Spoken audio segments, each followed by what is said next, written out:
imenso prazer em estar aqui hoje.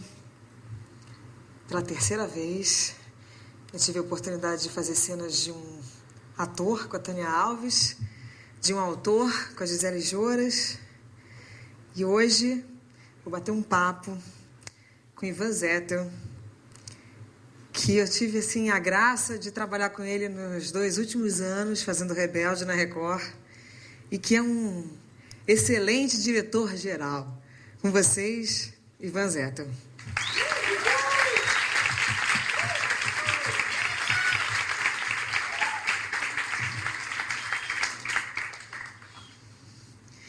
Boa noite, Ivan. Tá nervosa? Não. Eu não tô conseguindo ver todo mundo. Pode deixar que eu vou ser boazinha, tá? Tá. Tá bom. Bom, acho que eu tive uma surpresa quando eu fui fuçar um pouco da vida do Ivan e conversei com uma pessoa que super sabe tudo dele, né? A Cláudia, que é a esposa dele. E eu descobri que o Ivan foi o primeiro, assim, formado na Rede Globo, né? Uma época que o pessoal não fazia, não estudava muito, ia só para a prática. E ele, formado em comunicação social, estudou em Milão e trabalhava como auxiliar de produção, né, Ivan? Eu queria que você contasse um pouco desse começo, porque a galera que está aqui, que tem bastante gente também começando, fica às vezes pensando que não, essa coisa de começar como assistente é besteira, tem que já começar como diretor.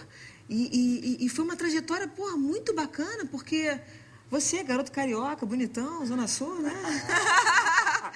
Teve coragem, foi lá e provou que era capaz. Oi, boa noite. Na verdade, foi uma crise. Garotão, Zona Sul, formado, e aí a gente foi para a Itália, eu e Cláudia. Eu fui para estudar cinema na Tinecittà. Quando a gente chegou lá, a Tinecittà fechou. Foi um ano que ela faliu. Aí eu fui para o Instituto Europeu de Design. E quando eu voltei, ficou aquela coisa. Estava formado em fotografia, estava formado na faculdade, não tinha trabalho, foi batendo o desespero. Comecei a infernizar a vida do Eduardo Figueira.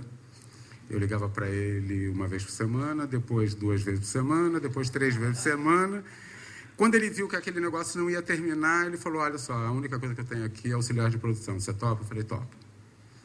E eu nem sabia direito o que era. Na verdade, eu não tinha o menor conhecimento do que era a televisão. Aí eu cheguei, enfim, ele me apresentou, me levou para o Evaldo Lemos. Evaldo Lemos viu meu currículo, falou, nossa, caraca, que currículo é esse? Você está louco? O que você vai fazer como auxiliar de produção? E foi me apresentar a novela que eu entraria, que era a novela... Vale Tudo? Não, foi antes, foi Roda de Fogo. Na verdade, em Roda de Fogo, eu entrei como auxiliar de produção com o Paulo Biratã. Tinha proibido a assistente de direção naquela época. Então, não tinha essa função, não existia na TV Globo num determinado período, que ele cismou que era um bando de garoto arrogante, dando palpite. E aí o Denis e o Ricardo viram o meu currículo e falaram, bom, você com um currículo desse, você não veio para cá para ser assistente de produção.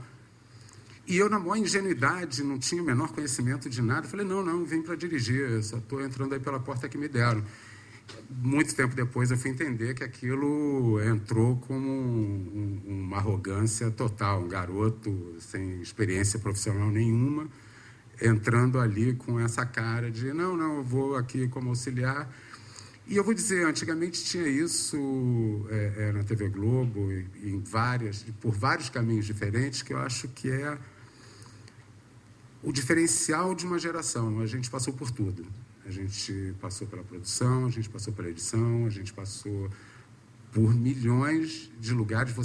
Você conhecia a TV Globo, eu sabia o caminho da fita, quando ela era entregue pelo fornecedor até ela ir para o controle mestre. Quer dizer, você, como profissional, sabia exatamente tudo o que estava acontecendo.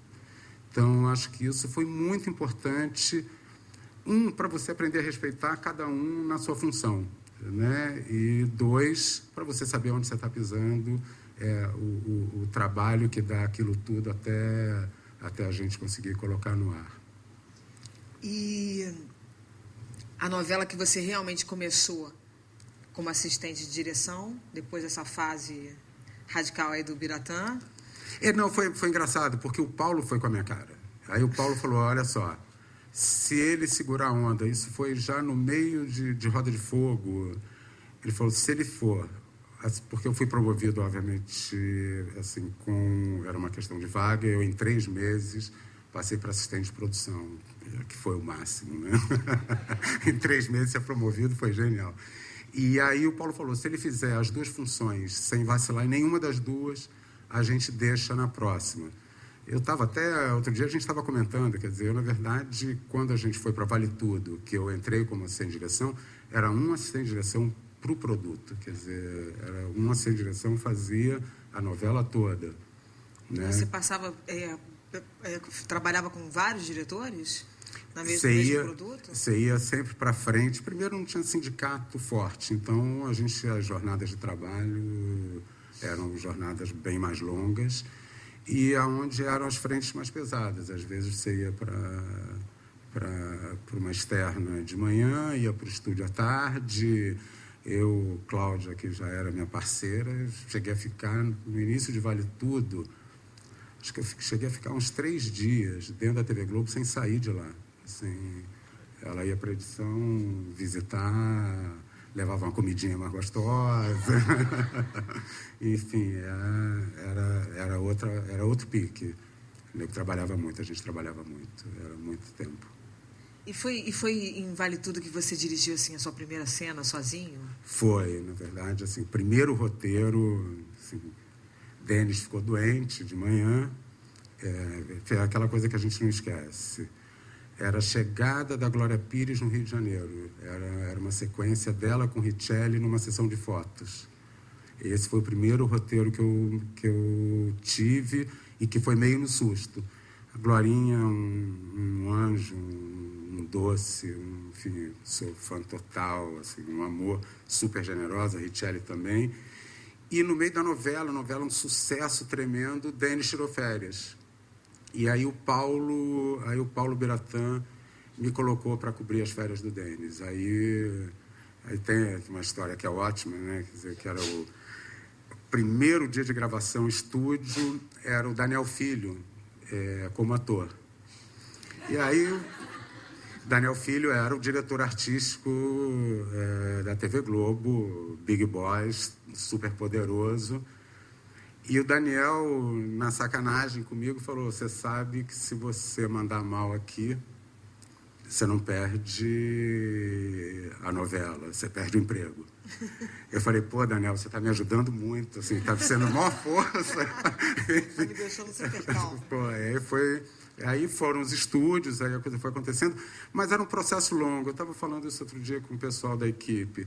O processo era bem mais longo. Na verdade, eu fui assim em direção, aí depois, eu não me lembro agora em ordem cronológica qual foi a outra novela, mas aí eu fui promovido para diretor assistente. Depois de diretor assistente, você ia para... Selva de Pedra depois, não foi? Não, acho que Selva foi antes.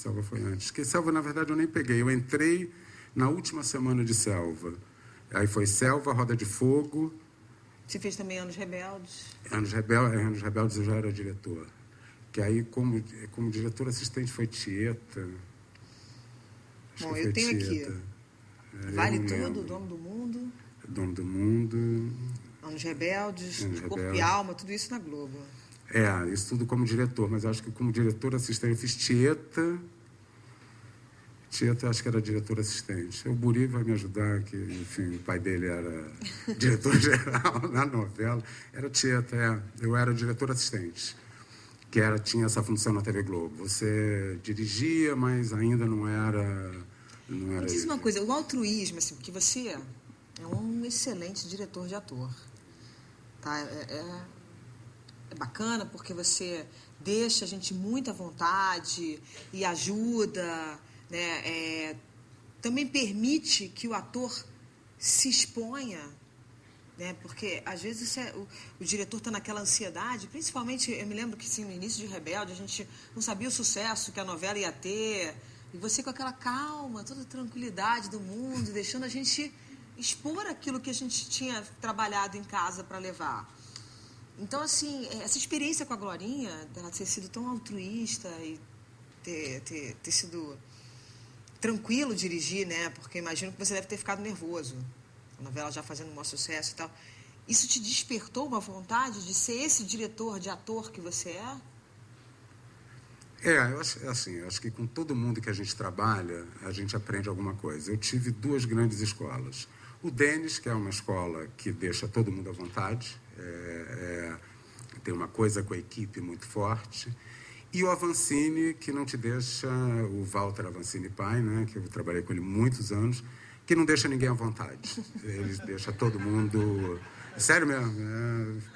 Hoje é engraçado, mas assim, eu já fiquei com perna tremendo, com o velho do meu lado, e eu falando para ele, ou você sai daqui ou dirige, porque você do meu lado eu não consigo nem abrir a boca. E ele levava na pressão total. E a minha discussão com ele, depois a gente ficou muito amigo, assim, a gente teve a sorte de ficar muito amigo, e eu falava para ele, eu acho que você aperta para todo mundo o mesmo botão, que é o botão da pressão. E eu acho que tem gente que não rende na pressão. Tem gente que rende mais na amizade. Eu acho que a grande diferença dessa profissão, independente da função, é você saber ouvir, né? Quer dizer, é você ouvir os sinais, você ouvir o que as pessoas estão te falando, é você juntar tudo isso e fazer com que tudo isso aconteça numa direção só.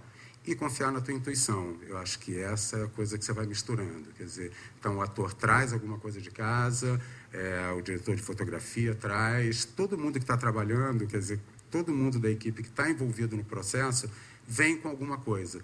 Eu acho que hoje a coisa do diretor, ela se aproxima muito do técnico de futebol. Todo mundo acha que sabe fazer novela. Todo mundo senta na frente de uma televisão e fala, pô, essa novela é boa, essa novela é ruim, essa novela é isso, não sei o quê, eu faria isso, eu faria aquilo. E, na verdade, é um processo muito mais complexo do que a gente está vendo ali na tela, né? Então, eu acho que essa coisa de você juntar uma equipe, ouvir uma equipe e respeitar a tua intuição, eu sempre falo com a minha galera. Tragam tudo, estou aberto a tudo, fiquem felizes com sim e com não. Porque, na verdade, no final das contas, quem vai ter que prestar conta disso para a empresa sou eu. Então, eu vou errar pelas minhas escolhas, não pelas escolhas dos outros. Eu acho que tem uma coisa assim, eu jamais, num processo que não dá certo, eu jamais vou dizer, isso não fui eu, foi Adolfo que deu a sugestão. Adolfo, para quem está em casa, Adolfo, meu assessor de direção que está aqui. Enfim, jamais...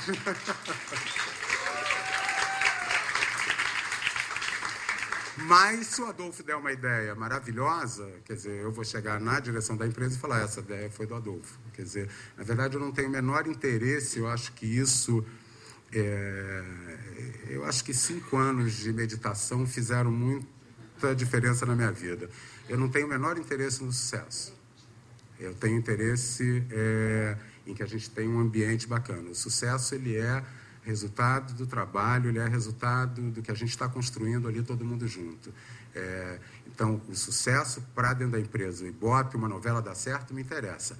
O que provém, tudo que vem daí não me interessa. Não me interessa fama, não me interessa ser reconhecido, não me interessa... me interessa ser reconhecido pelo meu trabalho, por aquelas pessoas que trabalham com a gente. Não, isso é bacana, porque você demonstra que sabe conviver bem com a diversidade.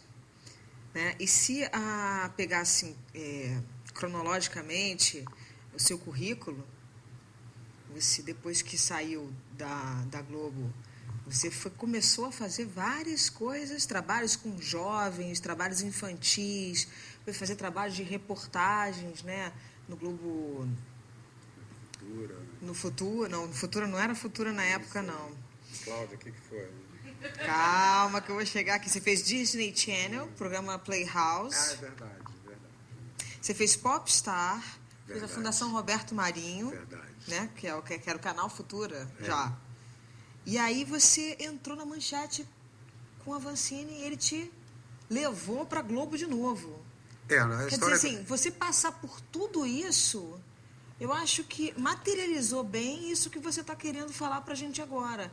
Essa facilidade de você trafegar por vários caminhos e se relacionar bem, né, com a diversidade, com a maneira como as pessoas se colocam e talvez a meditação tenha te trazido essa tranquilidade, né? A meditação foi depois, porque na verdade antes não tinha tranquilidade. Só tinha o pavio curto. Só tinha o pavio curto. Na verdade, então, a meditação trouxe essa... Depois veio... É que na verdade foi isso. Eu cheguei num determinado momento, eu falei, eu não aguento mais televisão, acho isso daqui horroroso, isso daqui, não sei por que eu estou aqui. Eu entrei aqui um dia como auxiliar de produção, estou como diretor. Não me interessa, nada disso está me interessando. Foi quando você vendeu tudo e comprou rolo de filme e foi trabalhar com a Varenga? A Cláudia contou isso. Foi desespero na casa. Eu pedi demissão. Foi muito louco. Eu estava na Taikon, ia começar uma novela com o Ricardo. Olho por olho. Olho por olho. Acho que era olho por olho. Eu bati a cabeça na porta do estúdio, abri. Aí eu fui para o hospital, foram 13 pontos na testa. E quando eu estava sendo costurado, eu falei, eu não quero mais isso para a minha vida. E foi assim mesmo, foi muito louco. Aí eu voltei para a Globo, falei, ok. Falei, Ricardo, acabou. Isso aqui não dá mais para mim, estou fora. A Globo me deu uma grana de fundo de garantia. Meu pai estava indo para Nova York, eu comprei rolo de filme para caramba. A Alvarenga fazia publicidade. Falei, Zé, meu irmão de faculdade, falei, Zé, quero entrar em publicidade. Aí eu cheguei nas agências e falei, olha, com vídeo você não roda nada aqui. Você precisa de um rolo com filme.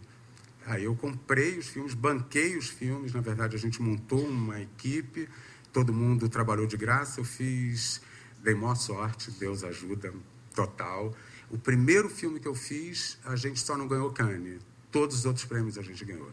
E era na maior agência de publicidade do Rio de Janeiro. E aí eu peguei contas da Vale, peguei contas pesadíssimas. Aí eu consegui ficar 5 anos na publicidade, que foi muito bacana. A publicidade, de repente, esvaziou. Assim, não tinha nada. É porque foi uma época que todo mundo foi para São Paulo, né? Exatamente. E aí ficou naquele negócio. Aí eu fui para São Paulo, pintou o Popstar, o Playhouse... foram programas para a Disney. Eu morei na Argentina que o escritório da Disney na Argentina foi uma experiência bacana, pela dificuldade, me desculpem os argentinos, eu tenho uma avó argentina, então eu fico tranquilaço, enfim, pessoas difíceis. Foi duro trabalhar com os caras, sim. Ainda mais no momento que a moeda deles estava fraquíssima, a gente ganhando uma grana preta, trabalhando lá dentro, era um espaço complicado, assim. Mas eu acho que tudo isso foi enriquecedor e é o que eu tento trabalhar muito com a minha equipe. Não está satisfeito, pede as contas. Se acha que precisa desse dinheiro, esse dinheiro é necessário, cala a boca e trabalha. Assim, não fica dividido. Não está feliz, está achando que não é bom, isso daqui não está bom, a empresa não está fazendo por mim o que tinha que fazer, vai embora. Assim, eu tive coragem de ir embora algumas vezes dos lugares, porque eu acho que algumas vezes até de forma irresponsável. Por isso eu fui procurar... Ideal, né? Eu acho que eu fui procurar meditação para isso, para sempre saber sair de uma forma mais suave. Eu acho que assim, a gente, num primeiro momento, mais jovem, você vai no arrobo, né? E eu acho que é legal você ir com clareza. Não quer mais, traça um plano, sai. Não está dando mais, procura uma alternativa, né? Quer dizer, e sai, né?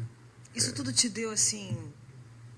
Foi assim, todas essas experiências, você trabalhou com pessoas muito difíceis, né? Com personalidades assim, fortes, Paulo Biratã, Denis, o Avancini. E hoje você é diretor-geral. Você acabou de fazer uma novela que ficou 2 anos no ar, que foi o maior sucesso, na qual você trabalhou com um monte de adolescentes, que é difícil, com uma turma que fez muito sucesso e que trabalhava assim quase 24 horas. E que você teve um jogo de cintura fantástico com todo mundo. Foi, acho que assim, Rebelde tem uma história engraçada, acho que eu nunca falei disso. Na verdade, a gente ia fazer uma outra novela, que era Cuidado com o Anjo. E aí o Irã chamou a gente, eu e Margarete, na sala dele e falou, tem uma notícia para vocês. Não é mais Cuidado com o Anjo, ela já tinha escrito, inclusive. A gente já estava fechando, estava faltando fechar a protagonista. Assim, ele falou, não é mais essa novela, agora vai ser Rebelde. Eu me lembro que eu não sei qual foi a cara que eu fiz, que ele me olhou e falou assim, você tem 2 alternativas, aceitar ou não. Se você não aceitar, vai ficar ruim para você na empresa. Então, é melhor você pensar. Aí você meditou. Não, você sabe que eu acho que assim, foi das maiores lições que eu tive na minha vida. É assim, o que fazer com uma coisa que está fadada ao fracasso. É assim, ela tinha todos os ingredientes para fracassar. Era uma novela requentada, ela acabou de sair do ar há 4 anos, ela tinha os fãs jovens, atuantes, vivos, idolatrando aquela galera. A gente estava com tudo para não dar certo. Então, todo o processo da novela foi como fazer isso daqui acontecer, como fazer isso daqui dar certo. Eu tive a sorte total, quer dizer, eu gosto de um ritmo, uma velocidade um pouco mais acelerada. A Margarete escreveu um texto, na hora que eu li o que estava escrito, falei, ok, encaixou. Era um ritmo muito acelerado. A gente conseguiu montar uma equipe que era maravilhosa. Mari Bafa, que está aqui, minha escudeira. Nossa, assim, a gente é cercado por gente do bem. Eu acho que isso faz toda a diferença. Assim, na escalação dos atores, assim, qual foi o seu critério? Porque você acertou muito. Foi fantástico. Eu acho que o maior desespero de um diretor é a escalação. Você funciona na intuição. O que o ator... O que esses meninos tinham que fez você, sabe, enxergar além do que eles estavam mostrando? Eu acho que tem, assim, na verdade, o processo foi abrir uma tonelada, a gente abriu uma tonelada de testes. Foram milhões e milhões e milhões de testes. Né? A gente estava numa dificuldade que é um mercado, infelizmente, hoje a gente não tem grandes escolas. Então, você não sai formado no Brasil com uma escola onde você canta, dança, interpreta. Isso era uma dificuldade, a gente não tinha e a gente sabia que não tinha. Eles tinham que ser maiores de idade, na identidade, parecendo menores. Né? Eles tinham que ser bonitos, eles tinham que atuar, eles tinham que cantar, enfim, era um conjunto muito complicado. A gente foi para uma tonelada de testes, foram milhões de testes, a gente buscou gente no Sul, no Nordeste, a gente rodou tudo. E aí a gente foi fazendo um critério de escolhas de interpreta, é bonito, canta, e a gente, dentro daquele pacote, a gente ficou com uma coisa um pouco, obviamente, não era uniforme. Eu acho que o segredo foi na hora que a gente botou os 6 numa oficina, com um bom tempo, e a gente estabeleceu um método de trabalho durante 3 meses intensivo com eles, onde eles ganhariam intimidade, onde eles ganhariam uma cumplicidade, onde eles ganhariam uma série de dinâmicas em grupo em que iam ser para o bem e para o mal. Né? E naquele momento a gente sabia que a primeira coisa que a gente ia colher era o que era do bem e que inevitavelmente viriam outros problemas. E eu acho que encarar a vida e não o trabalho assim, tudo vem com 2 lados. Tudo vem com 2 lados. Tem sempre ônus e bônus. E você tem que saber o que você está disposto a pagar de cada um desse pedaço. Eu acho que a gente conseguiu juntar uma galera muito bacana. Foi muito difícil o processo de escalação. E eu sabia que a gente precisava de gente tipo você cercando esses meninos.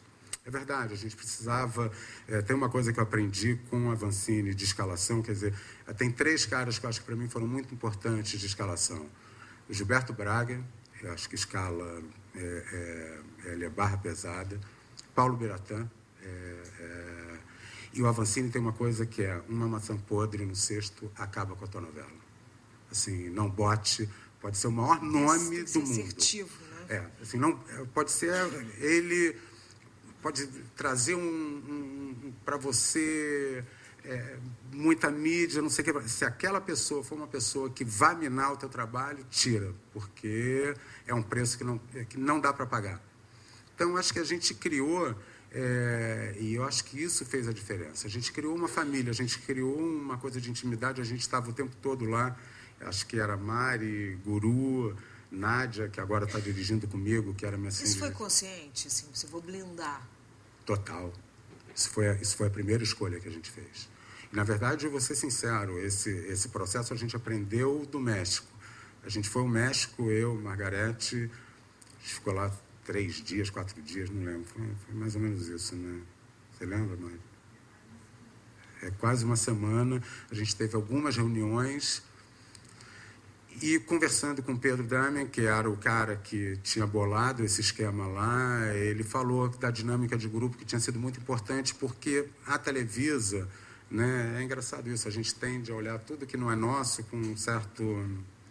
A Televisa é um esquema monstruoso, uma escola de teatro, de interpretação, canto, dança. Os caras fizeram uma faculdade dentro da Televisa, assim, barra pesada, com uma super qualidade.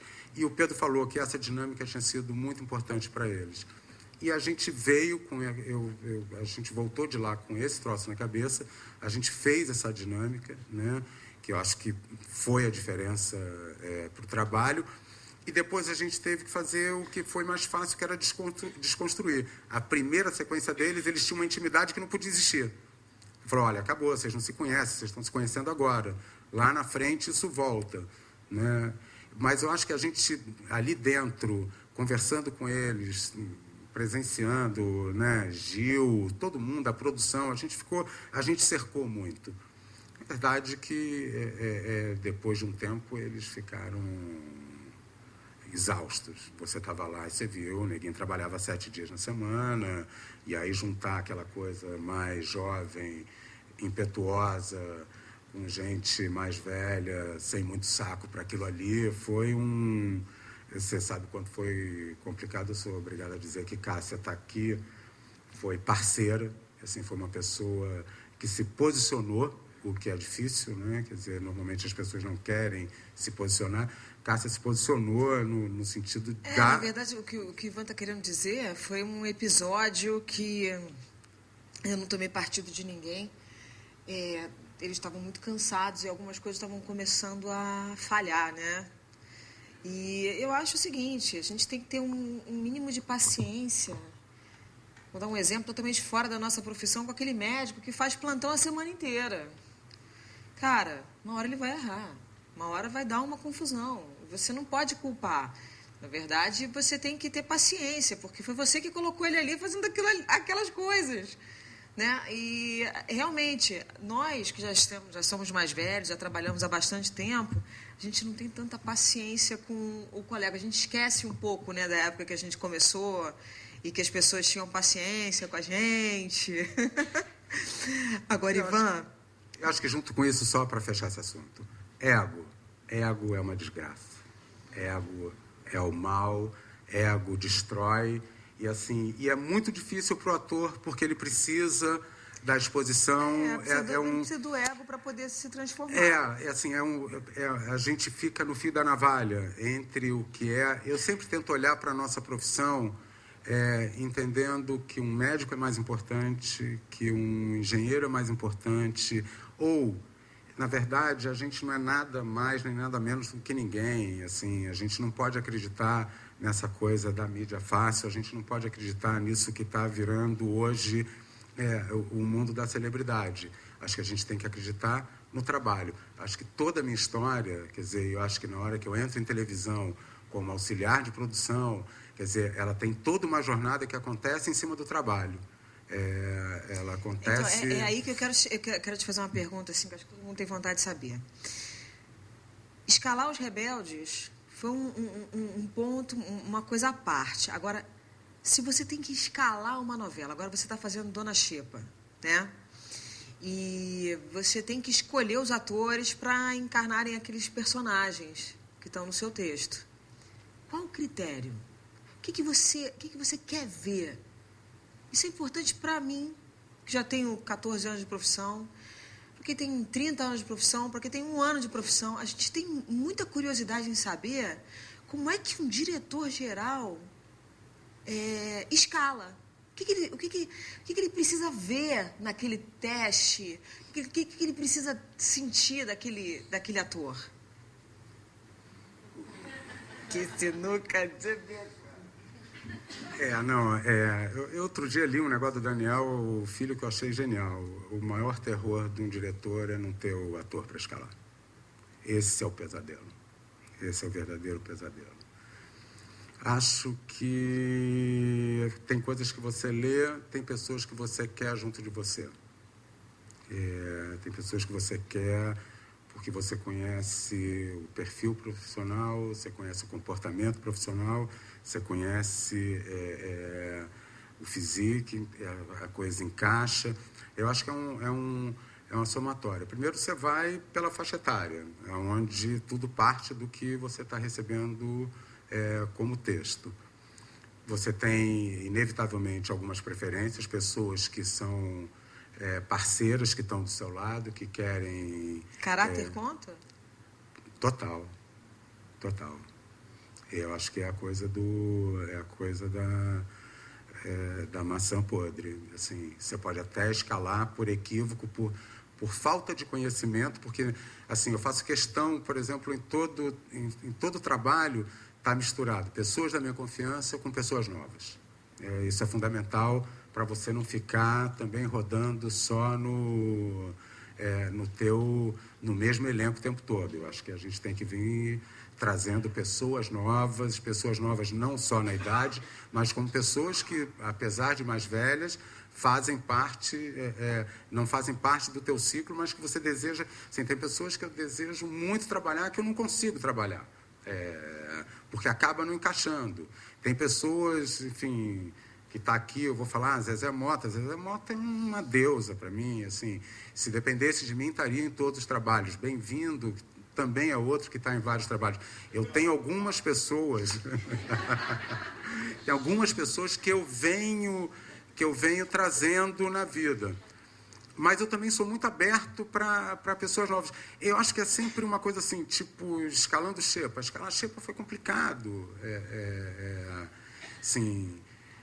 Você tem que achar a pessoa naquela faixa etária, a gente vem com um remake... Você acha que, por exemplo, assim, você é convidado para fazer um teste, tá? Xepa. Aí o ator recebe um texto e ponto. Você acha que seria interessante fornecer mais coisas? Não, essa é a minha briga com Nádia, que dirigiu vários testes. É um equívoco ficar dirigindo teste demais. O que acontece? O teste, você tem 1 hora, 1h30, 2 horas para ficar trabalhando aquela pessoa. No dia a dia, a gente grava 15, 20, 25 cenas. Você não tem esse tempo. Ou a pessoa tem para dar ou não tem para dar. Assim, teste não é um lugar que você vai lá ensinar nego a fazer. Né? Quer dizer, acho que é assim para se você integrar pode mais no perfil do personagem. Você vai sinalizar. Na verdade, é quase que nem piloto de avião. O que a pessoa trouxe, está fora... mais para a direita, mais para a esquerda, vem aqui, menos, diminui. Se a pessoa consegue receber esses comandos e reagir a esses comandos numa velocidade normal de trabalho, não é que você não dirige o teste. É assim, você só não pode amarrar fala-fala. Eu fiz isso com o Denis uma vez, como assim, direção, e aprendi a lição. Peguei um ator até botar ele do jeito que ninguém queria. No set não aconteceu. Assim, foram 2 horas trabalhando, cara. Não, essa frase assim, essa frase assim, essa fala assim. Então é importante para o ator que quer fazer televisão ter esse time. Porque as coisas são mais rápidas. Eu acho que não. Acho que o ator que quer fazer televisão, ele tem que entender que ele tem que estudar. Porque se ele estiver estudando, se ele for uma pessoa que estudou, ele vai saber receber esses comandos.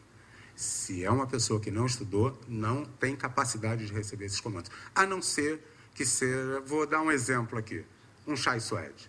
Chai é um cara que Deus falou, porra, esse é o cara. O cara canta, o cara interpreta, o cara veio com isso, ninguém sabe de onde. Sim, o cara nasceu com isso. E isso não é o comum. O comum das pessoas é a gente estudar. Então, acho que o ator, quando ele se prepara, quando ele estuda, quando ele tem bagagem, quando ele tem estofo, e ele vai estar fazendo um teste adequado para a idade dele, ele, com pequenas sinalizações, ele vai saber receber esses comandos. E aí você vai entender. A Roberta fez um teste que foi foi uma surpresa. Assim, eu acho que a gente também, como diretor, tem que ir aberto. Né? Quer dizer, eu recebi uma indicação do Departamento de Elenco da Record de 15 nomes. Né? Eu não conhecia a Roberta. A Roberta entrou, fez um teste, eu falei, ok, é isso aí. Tem umas coisas que acontecem na hora. Assim, eu não tive dúvida. Assim, o que ela apresentou, assim, tá certo, tá fechado, é isso aqui. Vai rolar. Luísa Tomé vai fazer um personagem agora em Dona Xepa. Na hora que eu li o que estava escrito, eu falei, pô, a Luísa Tomé vai fazer isso daqui. E tem pessoas que você vai ter que procurar, vai ter que pensar mais. Tem umas que não, você está lendo e cai ali, né? Encaixa. Agora em Xepa, você vai trabalhar com um autor novo, né? Acho que ele tem 31. 31. E como é que, assim, você saiu da Margareth, que tem uma experiência, né? Tem uma personalidade, tem uma forma de se colocar, e agora está trabalhando com ele que está aí começando na televisão e existe uma diferença, você está tendo que, assim, existe uma diferença de gestão? Sempre existe. Por causa dessa... Existe. Na verdade, tem uma coisa assim, a minha analista falou, não faço análise há algum tempo, mas ela me falou há um tempo atrás, Deus fez a gente com uma boca e 2 ouvidos por algum motivo. A gente insiste em não querer entender. Na verdade, eu acho que você trata as pessoas com respeito.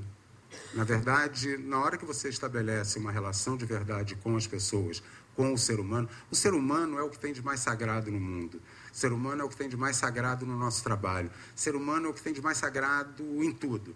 Então, você tem que trabalhar com as pessoas, ouvindo as pessoas. Assim, me interessa o que a Margareth tem a dizer, me interessa o que o Gustavo tem a dizer, e me interessa trocar de verdade com essas pessoas. Então, assim, qualquer pessoa que chegue para conversar, eu acho que a nossa profissão, a gente conta história. O que a gente está fazendo é contando história. Não tem história mais interessante do que a história do ser humano. Quer dizer, eu acho que o grande fascínio dessa brincadeira toda, eu acho que hoje a gente tem 2 vertentes, que eu acho que é a vertente técnica, e eu prefiro que os técnicos que estão à minha volta me deem subsídio, estudem isso, porque eles foram para a engenharia. Eu fui para humanas. Me interessa o ser humano, me interessa o desenho do ser humano, me interessa a construção do ser humano, me interessa o buraco negro e me interessa a luz. Me interessa contar a história dos seres humanos. Eu só posso contar essas histórias se eu estiver prestando atenção a essas histórias. E eu tenho que prestar atenção a essas histórias desde o autor, do presidente da empresa, até o faxineiro. Todas essas pessoas têm uma história interessante. Na verdade, na hora que a gente está fazendo uma novela, a gente está fazendo uma cena, a galera da limpeza está achando graça, me interessa saber se eles estão achando graça. Se a gente não está conseguindo falar com eles, está alguma coisa errada. Assim, então, a gente tem que estar atento o tempo todo ao ser humano. Eu nunca me preocupei, eu até chequei aqui, 31, e nem sabia direito a idade do Gustavo. Me interessa conversar com ele. Isso não significa que eu não conheço, mas isso não significa que seja mais ou menos. É que ele pode ter... Mas é uma diferença. Mas é isso. Na verdade, a gente estabeleceu uma relação assim. A gente teve a sorte que a gente já se conhecia. Na verdade, com o Gustavo, a gente fez... ele era colaborador da Moretson em... Luz do Sol. Obrigado. E eu, na verdade, ele escaletava para a Moretson. Então, eu tive várias reuniões com a Ana e com o Gustavo. Então, o Gustavo, a gente participou de processos de trabalho junto na construção. Eu tenho uma coisa que, assim, eu respeito profundamente o trabalho de cada um. O trabalho do autor, eu não me meto. Na verdade, o trabalho da direção, o autor não se mete. Isso acaba, na hora que você consegue delimitar esses espaços, você consegue uma interseção entre os dois muito grande. Você consegue isso? O trabalho do autor, a direção se mete e vice-versa? Isso é o que a gente estabelece. Porque na hora que a gente estabelece limite, fica muito mais fácil a invasão dos dois. Como é que faz, então, por exemplo, a gente, sem citar nomes, a gente tem uma novela aí no ar, na outra emissora,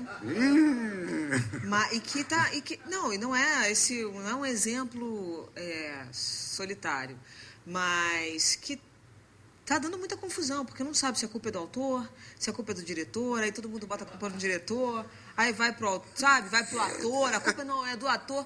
E se essas coisas se dividem, de quem é a responsabilidade quando o negócio vai mal? Olha, vou primeiro falar uma coisa do meu pai. Casa que falta pão, todos brigam e ninguém tem razão. Na verdade, assim, tá na pressão, salve-se quem puder.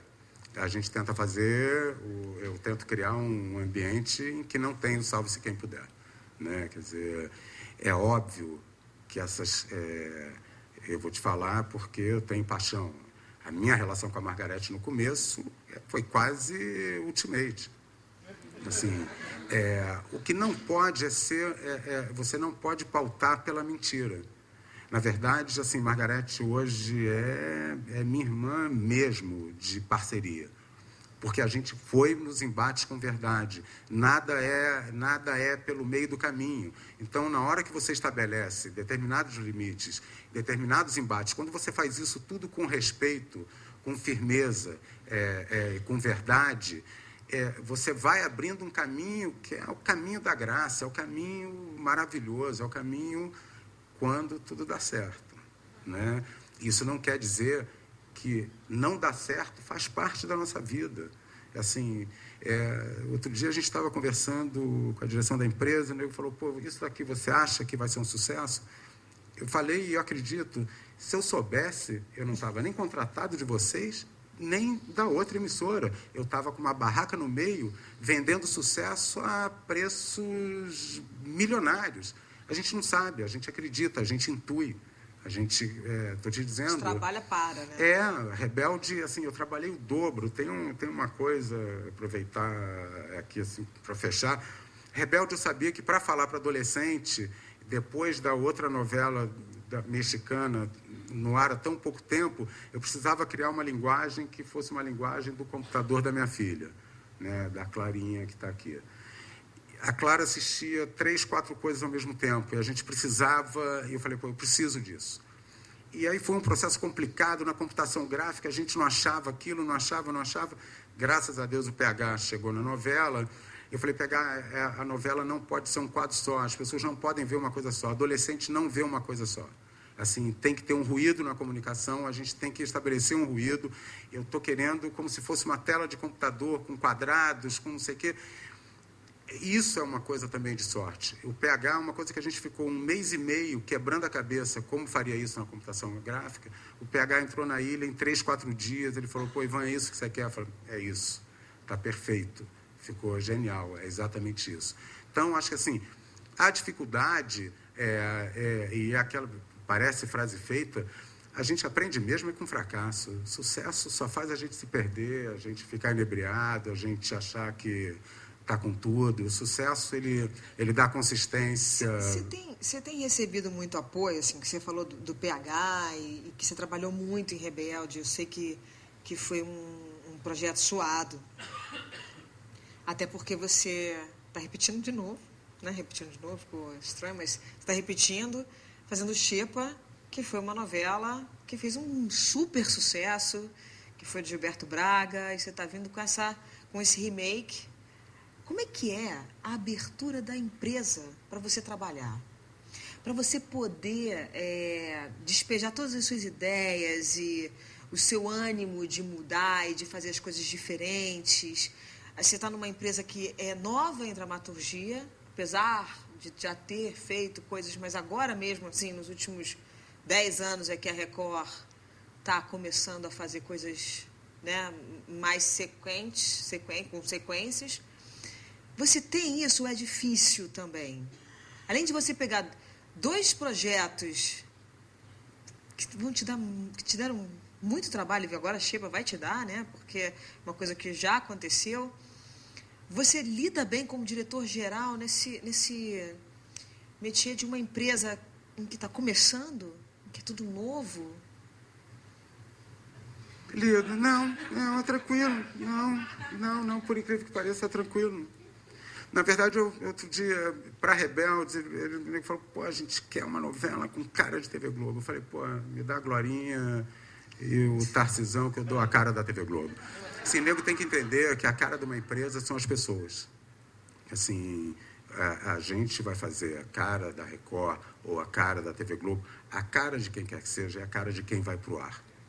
Isso é especial na coisa do ator, que eu brigo, e por isso eu respeito tanto o ator e brigo tanto para a equipe entender que o ator tem uma coisa diferente. Eu posso ter dormido mal, fiz noturno essa semana, não tenho mais idade para isso, acabou às 6 horas da manhã, eu levo 48 horas para achar o sono de novo. O ator fez uma noturna até às 6 da manhã, no dia seguinte está lá gravando. E tem que estar com a cara boa, porque é a cara dele que está vendendo, que está fazendo aquilo ali acontecer, né? Eu acho que assim, a Record vem, de novo, ônus e bônus. Por ser uma empresa nova, eu trabalho com, assim, a gente não tem à disposição recursos como a Globo tem, mas, assim, eu tenho uma liberdade... às vezes com um arranhão ou outro, mas a gente tem uma liberdade. Imagina, assim, eu me lembro quando a gente fez, vou sair de Xepa, Rebelde, que foi radical, quando a gente fez os quadradinhos, o nego olhou, aí o Irã voltou de São Paulo, falou, cara, os caras falaram que tá bacana, mas que eles ficaram tontos. Eu falei, tá show. Então, se neguinho de 40, 50 anos está tonto, é porque a gente está fazendo a novela certa para a pessoa certa. E todo mundo ficou olhando para aquilo. Eu acho que dificilmente a gente teria feito isso na TV Globo. Ou, acho que assim, até faria, mas não dentro de novela, seriam nos outros produtos. Eles ficaram olhando aquilo sem saber direito... Caraca, o que a gente faz com isso? A gente fala assim, a gente fala não, deixa, vamos ver. Tem uma brecha para a coisa acontecer. Xepa, nesse sentido, é um pouco mais fácil, porque a gente vem com uma novela absolutamente convencional. A gente está fazendo uma coisa, de novo, eu acho que vai dar certo, se Deus quiser vai dar super certo. A gente vem com um elenco de 30 pessoas. A gente vem com um elenco de novelas dos anos 70 da TV Globo. A gente não vem com 80, 70 atores atirando em 250 núcleos para ver o que vai dar certo, o que a gente diminui, o que a gente aumenta. Cara, ou dá certo aquilo que está ali, ou vai dar certo. Não tem conversa. A gente está ali com 3, 4 núcleos, 30 atores e 31 para ser exato. E é uma outra maneira de estar, é uma releitura. A gente tem a grande sorte com Xepa, que é o seguinte, todo mundo lembra da Yara e ninguém lembra da novela. É verdade. Ninguém sabe o que é a novela, ninguém sabe qual é a história da novela, ninguém lembra. Eu não lembrava, aí eu fui no YouTube, a gente começou a ver uns capítulos, tem a coisa dos filhos, aí você lembra dos filhos, mas o resto todo não tem. O nome é muito presente, né? O nome é presente, a Yara é marcante, mas eu acho que a gente, cara, eu vi, a primeira mão, hein? Eu vi a cena 1 do capítulo 1, versículo 1, século 21, a Ângela tá moda na Xepa, a Ângela tá arrasando, vai ser uma surpresa super bacana. Tá aí a importância do ator, né? É tudo. É por isso que eu me dedico tanto ao ator. Quer dizer, e aí eu tenho a parceria de guru, da engenharia, a gente abriu uma parceria, a gente está fazendo uma novela agora, a gente está rodando, captando a 24 quadros, a primeira novela na Record, novela com o nosso equipamento, não com equipamento como foram das minisséries, que é um equipamento especial, a gente está com as nossas câmeras captando a 24 quadros, a gente mudou a configuração das câmeras junto com a engenharia para ter mais ganho.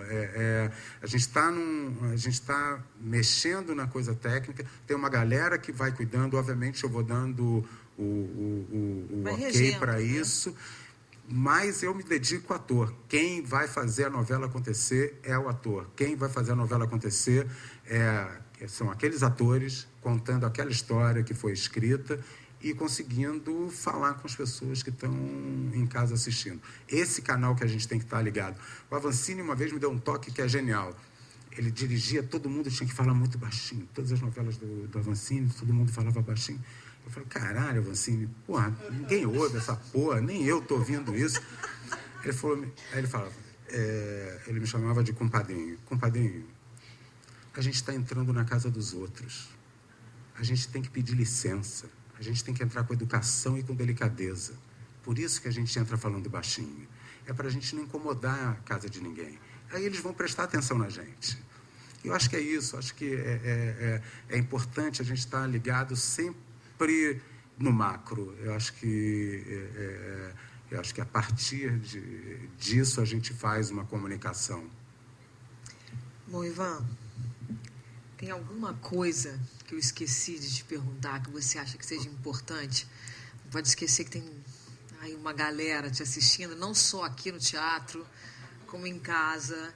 E a gente está registrando esse momento para um monte de gente que estuda teatro, que estuda televisão, que quer ser diretor, que quer ser produtor. Não tem alguma coisa assim que eu tenha deixado escapar? Não, você foi maravilhosa. Acho que tem uma coisa que eu sempre falo antes dos meus trabalhos todos. O único lugar que o sucesso vem antes do trabalho é no dicionário. Né? Isso eu roubei do Paulo Biratã, né? Que roubou de alguém. Mas eu acho que é a única verdade que a gente tem. Eu acho que, assim, com a preocupação, com o medo de não fazer um fracasso, quer dizer, eu acho que você estuda e se prepara muito. Né? Eu estou aqui, eu estava vindo para cá, falei, meu Deus do céu, por que eu aceitei? Porra, estou no meio do furacão de Dona Xepa, eu só penso nisso 24 horas, vira uma loucura, mas o trabalho é a única coisa que faz a diferença, trabalhar. E quando você acha que não está bem, que não está dando certo, quando você tem dúvida, trabalha 2 vezes mais.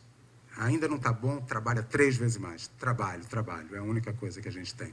Não, foi um ato totalmente altruísta da sua parte, né? Porque não existem registros. É culpa sua, você estava aqui. Bom, eu tenho aqui umas perguntinhas que o pessoal colocou na internet. Deixa eu ver aqui. Essa aqui é do Paulo Lima, estudante de teatro. Li que você cuidou da direção artística de Popstar, no SBT. Isso ajudou de alguma forma a conduzir Rebelde na Record? Aliás, você curte trabalhar com jovens e com música? Na verdade, acabou virando um karma, né? Quer dizer, não sei se eu curto ou se a vida curtiu para mim. Eu acho que Popstar tem uma coisa que eu achei maravilhosa, que eu nunca tinha feito, que é a coisa do meio do reality show. Assim, a gente gravou no Sambódromo de São Paulo, com 36 câmeras, cara, vi aquelas botoneiras todas na minha frente, cortando aquilo tudo. Nossa, aquilo foi uma Disney do diretor, cara, assim, era muito legal. E eu gostei mais uma vez, porque eram histórias de pessoas, era um programa onde a gente fez, era o programa da Disney, né? Quer dizer, a gente exibiu no SBT, e era a história, a gente acompanhava a história das pessoas, eram cantores de verdade, a história de verdade, e nego foi passando ali no voto, na porrada, assim, foi muito legal, foi emocionante ver aquelas pessoas se desenvolvendo, crescendo, foi muito bacana. Eu gosto, eu amo música, na verdade, eu acho que eu tenho até essa coisa com a profissão.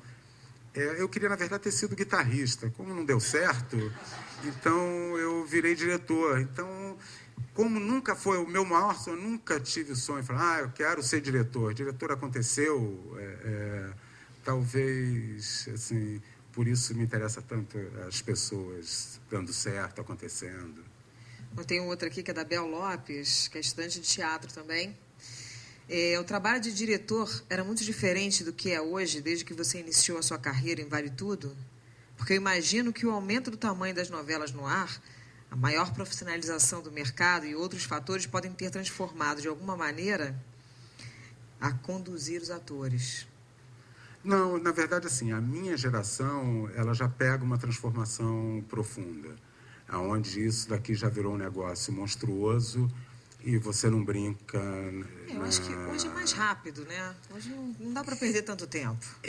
Mas eu acho que tem... Na verdade, assim, a gente continua tendo uma ausência de escola, mas a gente continua tendo, como diretor, a preocupação de escalar certo.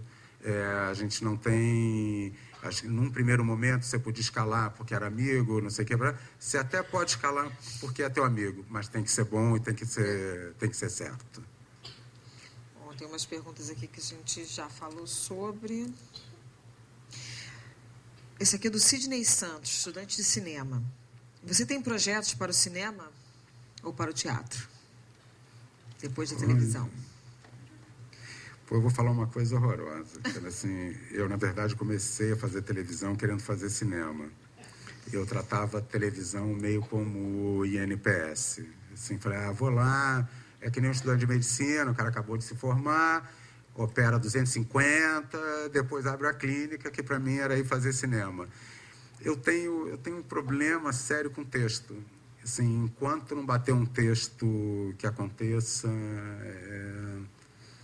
Não rola. E fui ficando em televisão, não sei, mas acho que daqui a pouco a gente ia fazer o filme Rebelde, né? Acabou desandando. Mas na hora que bater um texto bacana, a gente vai. Tem uma pergunta aqui que eu achei interessante, eu vou resumir ela. Eu acabei esquecendo de te perguntar isso. É o Thiago Cardoso, ele é ator.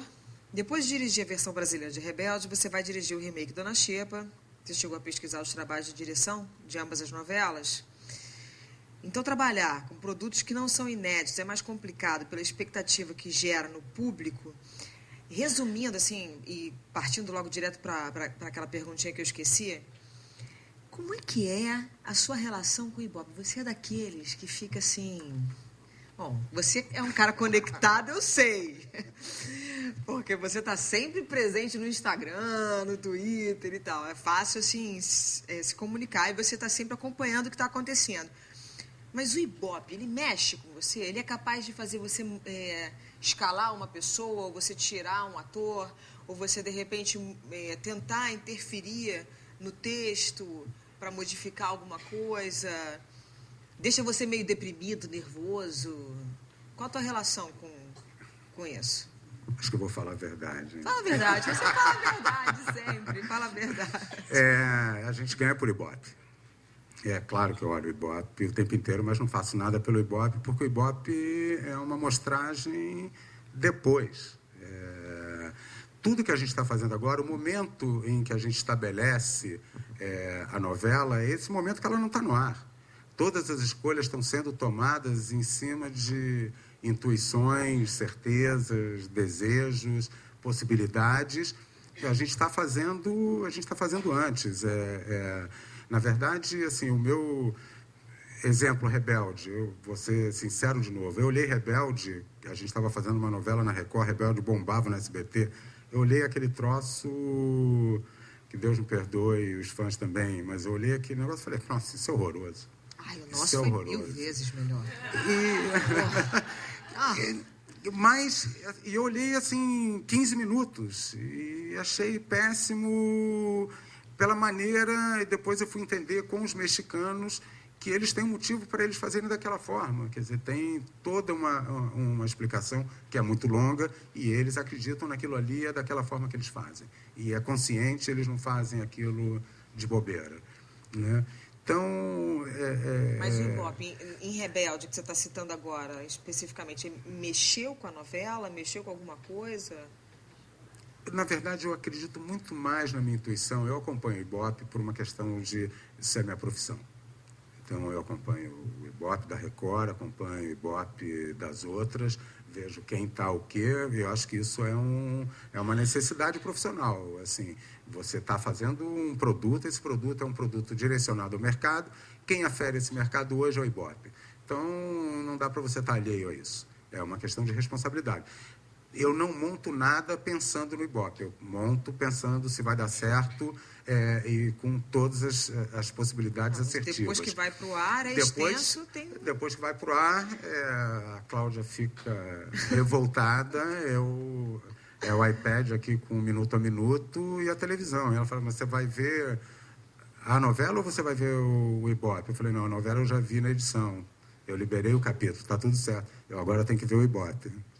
Vejo o Ibope. Mas ele interfere? Ele leva você a tomar decisões?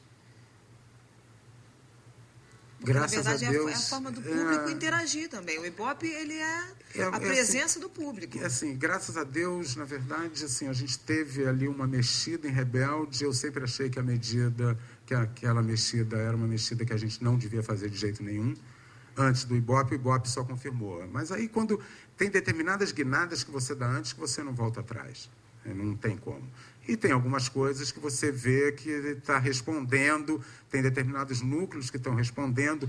Hoje, além do Ibope, a gente tem a velocidade e a voracidade das redes sociais. Quer dizer, é muito rápido, é muito imediato. A gente está recebendo um feedback muito, muito violento.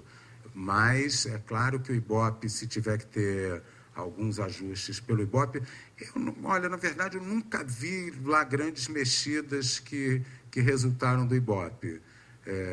Até porque a gente está sempre com pessoas fazendo e pessoas relutando em mexer coisas que elas acreditam que não é isso que está dando errado. Mas, assim, o Ibope, depois, ele serve como amostragem, ele serve como um guia para a gente. Mas eu acho que eu devia me largar. Eu acho que eu olho mais o Ibope porque eu ganho por Ibope do que do que eu vá fazer efetivamente de mudança. Bom, Ivan, muito obrigada pela sua disponibilidade em estar aqui. Foi, assim, uma delícia. Tenho certeza que todo mundo gostou. Quero te deixar super à vontade para você fazer o encerramento que você achar mais interessante. Nossa, que responsa. Não, fala uma frase, de repente. Não, eu nem me preparei uma frase, um ditado. Esse momento, Gabi, não estou pronto para isso de jeito nenhum. Não, eu acho que, assim, para toda a galera que está aí começando, a galera que está vendo em vídeo, que está querendo saber qual é o caminho, eu acho que não tem caminho. Assim, só tem uma coisa Eu me lembro, eu agora não vou ter certeza, acho que foi o Mick Jagger que falou isso, mas eu não tenho certeza. Eu estava garoto, assim, antes da Cláudia, para você ver como eu era garoto. Eu estava no metrô em Paris, tinha um cara que tocava guitarra mais do que todo mundo. Todo dia eu estava estudando, todo dia eu passava e olhava esse cara e deixava uma grana para o cara. Por que esse cara não estava fazendo sucesso e estava tocando no metrô? Eu não tenho a menor ideia. Não tenho a menor ideia. Eu acho que, assim, as pessoas têm que estudar. Às vezes o que parece que vai dar errado é o que dá certo, às vezes o que parece que vai dar certo vai dar errado. Eu acho que a gente tem que estar muito, muito, muito presente no dia de hoje. Assim, nada do que foi vai interessar tanto assim, nem nada do que você vai ficar sonhando com amanhã vai interessar tanto assim. Acho que hoje, com trabalho, com respeito, eu acho que é fundamental, assim, saber ouvir, saber... e tem uma coisa que eu falo muito para a minha equipe. Não interessa o nosso olhar. O nosso olhar a gente já conhece. Vamos tentar ser curioso com o olhar do outro. Vamos tentar entender o ponto de vista do outro. Esse é um olhar que me interessa. Acho que é isso. Obrigada.